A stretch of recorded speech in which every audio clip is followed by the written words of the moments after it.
pumasok na yung first salary natin sa sweldo natin. Ha? Yan ang importante. At least alam na ng YouTube saan dapat siya pupunta. Yan ang pinaka-importante na kailangan sa isang tao na nag-YouTube at saka sa mga vlogger, no? Hello everyone! Gipang gipang singhot. Si Kyle, magkuan siya. He is going to be a delivery man. You see that handsome man? He's bringing the man's packages. He's a mailman today. Hi, mailman. Uy, murag ubo ah. My mailman. He's going to the post office with his old truck. Natay puston di ay guys. Natay puston diri oh. Ato ni siyang puston kay aron mutubo ni siya. Mo ni siya bunga sa atuang kuan kanang naay bunga sa atuang. Hala, namunga pa rin siya tayo. Oh! Naa siya bulak oh. Namulak pa siya di ay oh. Unta mamunga siya no.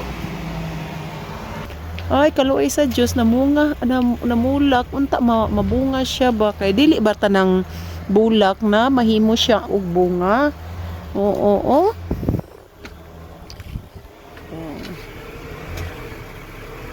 Kinsay gusto og kuan no mga dragon fruit nato kay ato silang tamnan maghatag ta og kanang naay kuan. Ayan si Kyle oh nagdelivery na siya sa mga mail ni Mr. Mga mail order. Ayun, may mga buhi nga mga sanga-sanga og ipangtusok ra nako diri kinsay gusto og dragon fruit. Ako mong tagaan guys. Tagaan mo na kog mga tanom. Kay kani pinalit na ko ni sa una $40 ra ni siya pero ing daghan oh. Ang kapait lang ani na anak ko gibutang sa paso. Unsa ka ni siya? Pero maato siyang pusto ng kuan, pusto na to nang naibunga diha. Ko dili pagid ta kabalik og trabaho ani guys. Kay murag galain pa man ni atong pamati. Masama pa rin yung pakiramdam natin. Ayun, magano tayo. Magluluto tayo.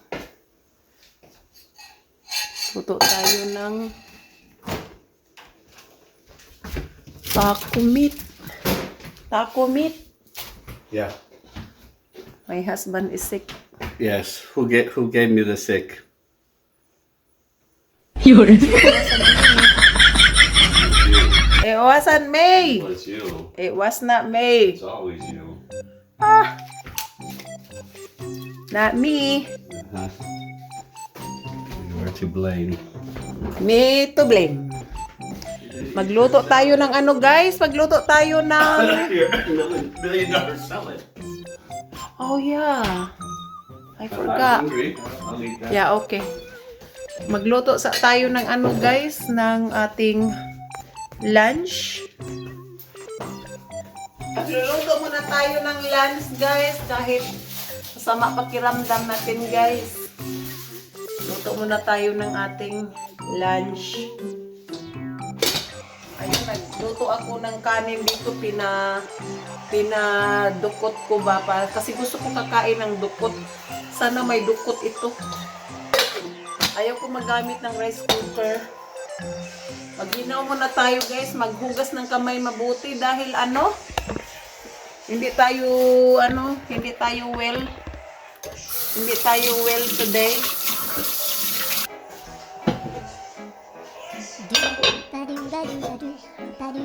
Yan.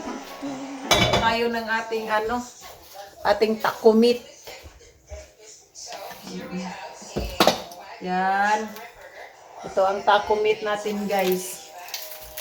Kayo ba'y naka-relate din na kayo na bibili na lang kayo ng ganito? Siguro hindi ito, no?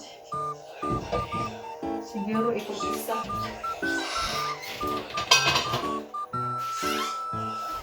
Man,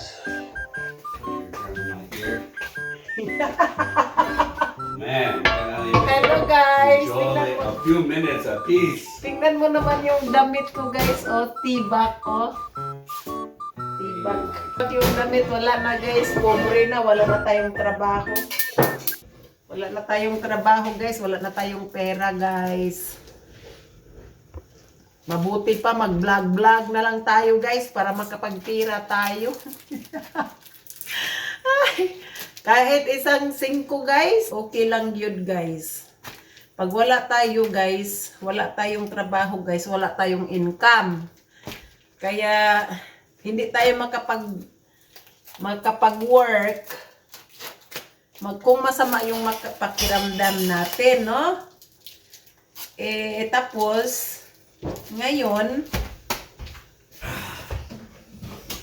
pag masama yung pakiramdam natin, pwede naman tayong magbablog. Pwede tayong magbablog pag kahit masama yung pakiramdam natin. Kahit vlog tayo guys. Mag-vlog tayo, kaya lang kailangan natin viewers. Kaya kayo ay magsusuporta kayo diyan ha. Support views tayo guys. Alam mo na, yun pala, congratulations sa page natin, no? Nakasweldo na tayo sa ating YouTube today. Oo, nakasweldo na tayo. Konti lang, pero at least, pumasok na yung first salary natin sa sweldo natin. Ha? Yan ang importante. At least, alam na ng YouTube saan dapat siya pupunta. Yan ang pinaka-importante na kailangan sa isang tao na nag-YouTube at saka sa mga vlogger, no? Kasi ibig sabihin kung nakatanggap ka na ng isang sweldo mo, doon na dadaan na yung mga ibang mga chikiting doon papunta. Kahit mga chikiting lang. Makatulong din yan sa Pilipinas. Kasi yung account ko, nandoon papunta kay mother. Sabi ng asawa ko, uy, binabayaran ka na ng ng YouTube, no? Kahit konti lang, patla nandoon sa account ng mama mo. Magtatrabaho tayo para sa pamilya. Magtatrabaho tayo para sa kinakain ng ating mga pamilya. Hindi ako nagtatrabaho, kundi lang, yung para lang sa akin. Marami akong pinapakain, guys. Isang batalyon, guys, sa Pilipinas. Isang batalyon akong pinapakain. Matanda na po si Aling Yole. At yung mga karamdaman ay may nandoon na. Pati yung asawa ko, may mga karamdaman na rin. Yan, olive oil ang gagamitin natin ngayon. Kasi wala tayong regular oil. So, gagamit tayo ng olive oil. Oo, matanda na. Akala ko ba ay pagdating ko sa mga ganito, mga 50 years na tayo, medyo dahan-dahan na. Pero at least hindi na masyado, no? Yung mga pampakain lamang, hindi naman hindi naman yun mabigat sa bulsa yung pakain, no? Ako lang kasi wala akong Parang today, parang wala akong ganang kumakain. Kumakain ako kaninang umaga, kaya lang parang walang ganang kumakain. Iwan ko ba gusto kong kumakain, pero wala sa wala sa system ko na ako ay kakain. Ay, hirap buhay guys, pero isipin man natin no na nandito tayo sa Amerika kumpara doon sa sa Pilipinas. May talaga, may diferensya talaga kasi sa Pilipinas kung doon ka naninirahan po. Sabi pa nga ni Kyle, ayaw daw niya doon sa Pilipinas tumitira, sabi niya. Sabi ko bakit naman, sabi niya yung income dito hindi daw sapat sa kanya na kikitain na doon siya tumitira. Sabi niya, yung income doon 500 peso, 400, 500 peso a day. Oh no. Philippines is only to visit mother, not to live. Sabi ng anak ko, ayaw niyang tumira doon. Pero sa totoo lang, nandoon yung lahat ng kinakain natin. No? Kasi sanay tayo sa mga pagkain doon. Sayang-saya ako doon. Pero napapansin ko rin na pagaling ka dito, mabili mo lahat kung ano ang gusto mong bibilihin na prutas, mabili mo dahil may pambili ka. Kasi nga galing ka dito, no? Pag ikaw ay nagtatrabaho doon, 500 piso a day mo. Tapos naman, 1 kilo ng prutas ng ganyan. Siguro makabili ka rin, pero parang mas importante pang bilihin yung talagang pang lunch mo, yung pagbigas, at saka yung ulam, ganun. Pero basta guys, iba talaga kasi mahal na din mahal na din mga presyo doon sa Pilipinas.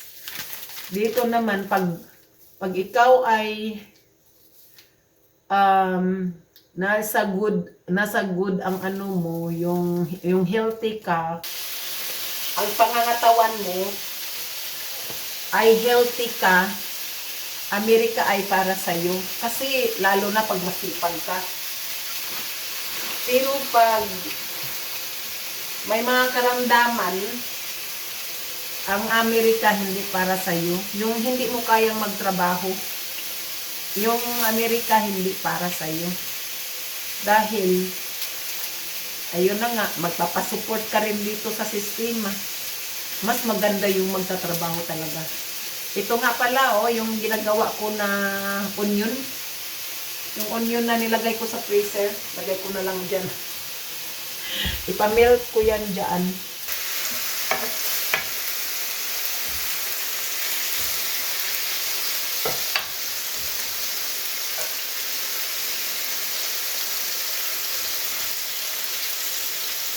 Yan. Yan na po. Mamaya.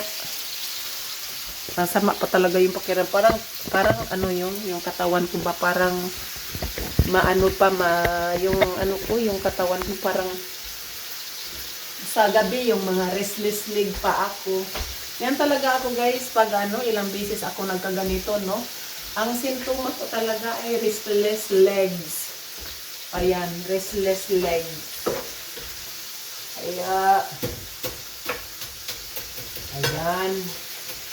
Yung mga onion na ko guys, yung mga onion na ko kasi parang hindi masayang yung mga onion natin, ginaganito ko, kita ko sa inyo dito guys, ito mga onion ito, mga onion yan, mga ginagawa ko yung ganito. Tapos pag magtula ako, pag magsigang, pag may akong igigisa, kinukuha ko na lang dito. Basta sinusupot-supot ko na isang biyahe na siya.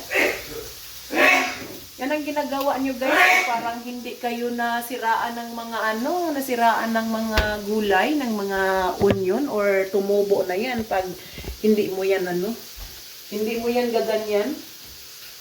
Tutubo yan at saka mabulok. Lalo na sa panahon na kung mainit din dito. Mabubulok din yung mga kahit garlic nga. Mabubulok nga yung garlic din kung minsan kung hindi mo balatan siya tapos i-preserve mo sa refrigerator. Mabubulok din ang garlic. Kaya marunong tayong mag-preserve ng ating mga goods sa bahay, no? And guys, thank you for watching sa our vlog today kasi ngayon nagluluto lang tayo po. Magandang umaga sa inyo or magandang hapon.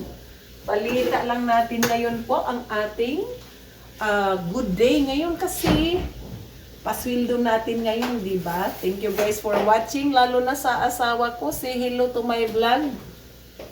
Uy, nag-wave lang siya. Yung madali lang yung taco meat. Madadali lang yan. Thank you guys for watching. Sa inyong mga suporta po. Nagpapasalamat akong lahat sa inyo. Kung hindi sa inyo guys, wala ako dito. Thank you for watching. Bye-bye.